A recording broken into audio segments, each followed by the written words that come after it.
Restons toujours avec l'application du théorème direct de Thalès. Dans cette vidéo, observez bien avec moi cette figure.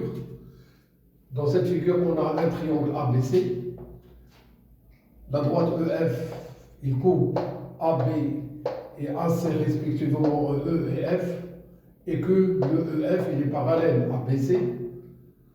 On a une autre droite ici qui passe par A, il coupe EF en N et coupe BC en M. La longueur AE est égale à 16, la longueur AN est égale à 12, la longueur AF est égale à 18, la longueur NM est égale à 8, la longueur NF est égale à 6, la longueur BM est égale à 24. On cherche le EB qu'on vient de désigner par Y, on cherche le EN désigné par X, on cherche le MC désigné par Z, et enfin on cherche le T qui désigne la longueur FC.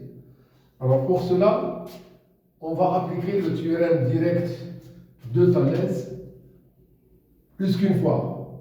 Eh bien, dans le triangle ABM, on a le point E appartient à une droite. Le point N, il appartient à une autre droite. Et on a deux droites parallèles. Dire que le E appartient à une droite bien déterminée veut dire qu'on a trois points alignés. Il s'agit de A, de E et de B. Donc le E, il appartient à la droite AB. Dire que le N appartient à une droite bien déterminée veut dire qu'on doit parler de trois points alignés. Il s'agit de A, de N et de M. Le N appartient à AM. D'après les données, on sait que EF parallèle à BC. Le EF peut être remplacé par EN et le BC peut être remplacé par BM. Et on note EN parallèle à BM.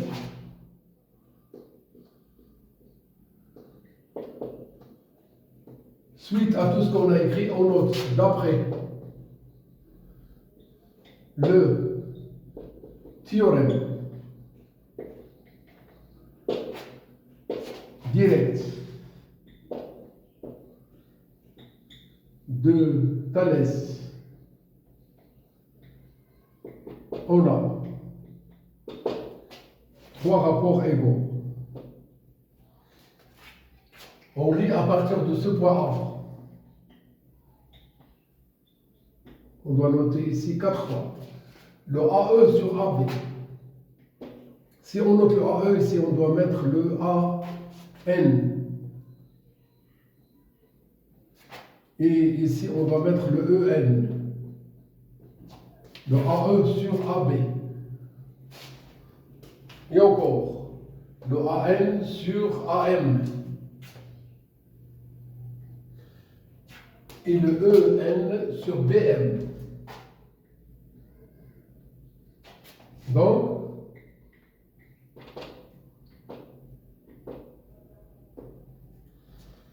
le AE, c'est 16. Le AB, il est égal à AE plus EB, c'est-à-dire le 16 plus Y.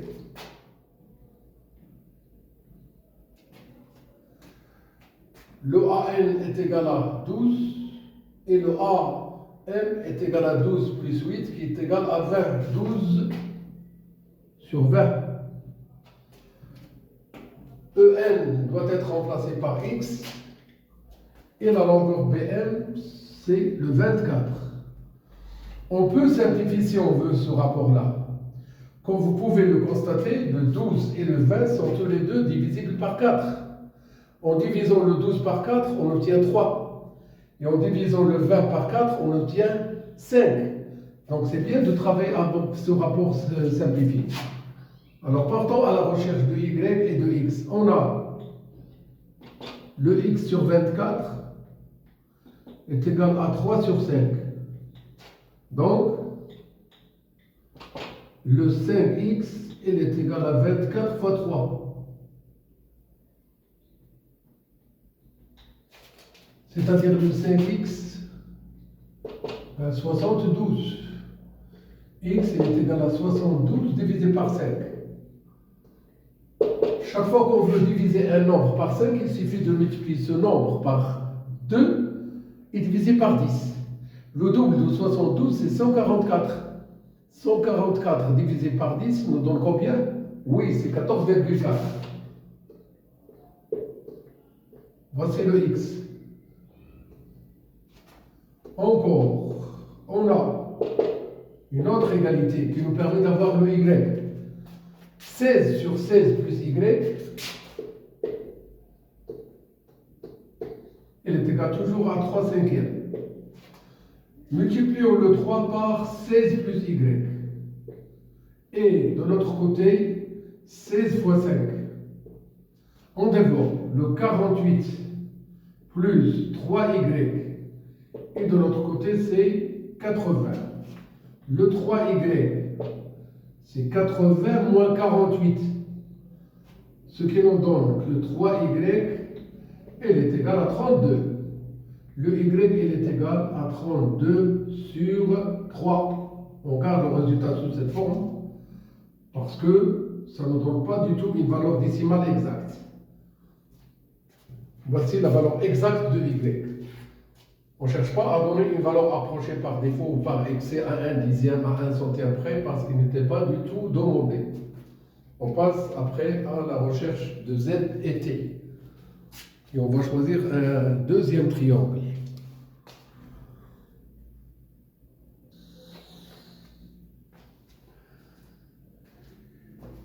Eh bien, pour calculer Z et T, je change la rédaction.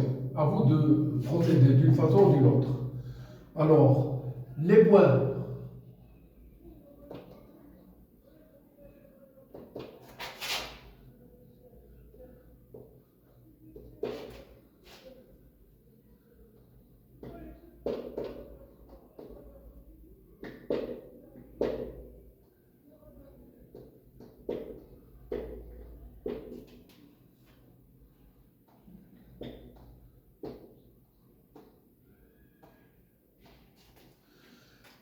Les points, je dois citer 3 points alignés, A, N et M.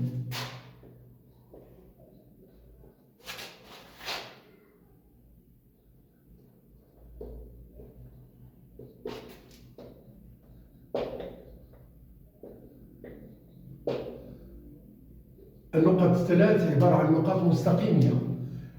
Les points, encore A, F et C, sont aussi des points alignés. Les deux droites, NF et MC, sont parallèles.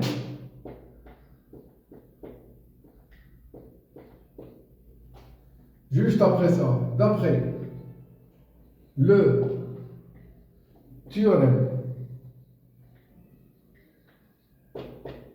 direct de Thalès, on a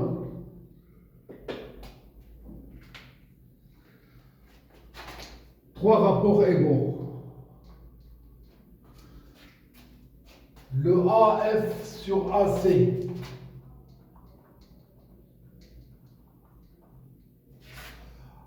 AN sur AM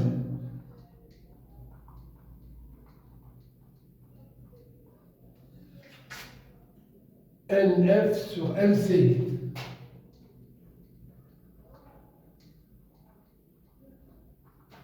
donc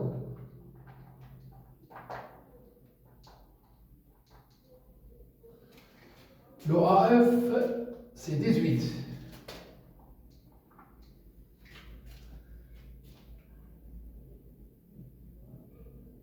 et le AC c'est 18 plus T.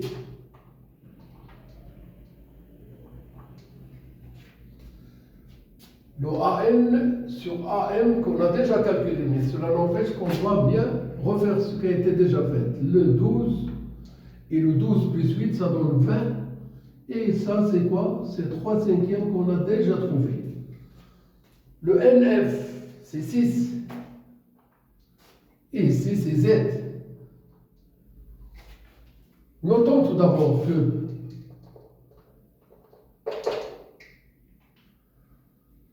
le 18 sur 18 plus t égale à 3 sur 5. Le 3 facteur de 18 plus t, elle est égale à 5 fois 18, 18 fois 5. Ça, c'est 90. On développe, ça, c'est 54. Et on a le 3t. Gardons le 3t à sa place, et à côté de 90, on fait moins 54. On arrive à voir 3t est égal à 36. C'est-à-dire t, c'est le quotient de 36 par 3. T est égal à 12. Voici le t. Reste à déterminer le z. On a le 6 sur z égal à 3 sur 5. C'est-à-dire le 3z, il est égal à 6 fois 5. Le 3z est égal à 30. Z est égal à 30 sur 3. Ce qui nous donne que z est égal à 10. Eh bien, voici la valeur de z. Il est bien égal à 10. Ainsi, on vient de répondre à toutes les questions de cet exercice, à savoir qu'on a cherché à déterminer 4 longueurs, le x, le y, le z et le t, qui désignent des longueurs dans cette figure.